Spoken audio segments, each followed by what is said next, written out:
ဒီနေ့ကမ္ဘာနဲ့အဝှမ်းကြုံတွေ့နေရတဲ့သဘာဝဘေးအန္တရာယ်များနဲ့ရာသီဥတုပြင်းထန်စွာပြောင်းလဲမှုတွေကြောင့်သဘာဝတရားဇာတနဲ့ပတ်ဝန်းကျင်ထိန်းသိမ်းရေးဟာလည်းအရေးကြီးပါတယ်ကျွန်တော်တို့နိုင်ငံတော်ဟာတစ်ပိတတော်တွေမြေချောင်းအင်းအိုင်တွေကျွဲဝတဲ့ဇီဝမျိုးစုံမျိုးကောတွေနဲ့သဘာဝအရင်းမြစ်တွေပြည့်စုံစွာရှိနေပါတယ်ဒီနေ့အချိန်မှာကမ္ဘာကြီးပူနွေးလာမှုနဲ့ရာသီဥတုဖောက်ပြန်မှုပြောင်းလဲမှုတွေရဲ့စင်ကုန်မှုတွေကိုရင်ဆိုင်ရချိန်မှာဒီအရင်းမြစ်တွေကိုကာကွယ်ဖို့ဆိုတာလူများနဲ့တက်ရှိတတ်တော်များအသက်ရှင်ချမ်းရှင်သန်ရေးအတွက်အရေးကြီးတဲ့လုပ်ငန်းဖြစ်နေပါတယ်တေတော်ပြုတ်တိမှုနဲ့ကာဗွန်ထုတ်လုပ်မှုလျှော့ချနိုင်ဖို့တဲ့တဘာဝပတ်ဝန်းကျင်ကိုမထိခိုက်စေတဲ့ပြန်လည်တည်ဖြိုးမဲ့ဆောင်းရင်တွေကိုအသုံးချနိုင်ရေး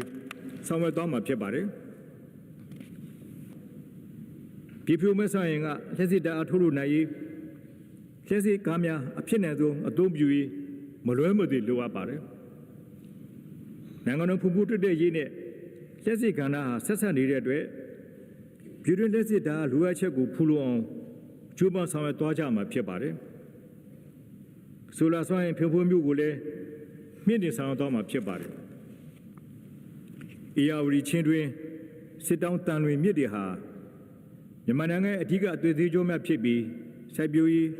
ကုန်စည်ပို့ဆောင်ရေးနဲ့ရဲလက်စစ်ထုတ်လုပ်ခြင်းတို့အတွက်အလွန်အရေးပါပါတယ်မြေကြောင်းတစ်လျှောက်ကုန်စည်ပို့ဆောင်မှုကိုကုန်ကျစရိတ်သက်သာစွာနဲ့ဆောင်ရွက်နိုင်သလိုမိုးရာသီမှာစိုက်ပျိုးရေးရရှိရေးအတွက်လည်းအသုံးချနိုင်ပါတယ်အလားတူတွင်ရာသီမှာမြစ်ရည်တင်စီမံကိန်းများနဲ့မြေမြရဲ့ဝဲရတစ်လျှောက်စိုက်ပျိုးရေးပြုလုပ်နိုင်ဖို့အတွက်လည်းစီမံဆောင်ရွက်သွားပါမယ်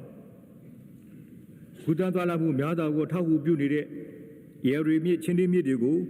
ရာသီမြစ်ထိရောက်စွာအသုံးချနိုင်ဖို့ကြိုးပမ်းဆောင်ရွက်သွားမှာဖြစ်ပါတယ်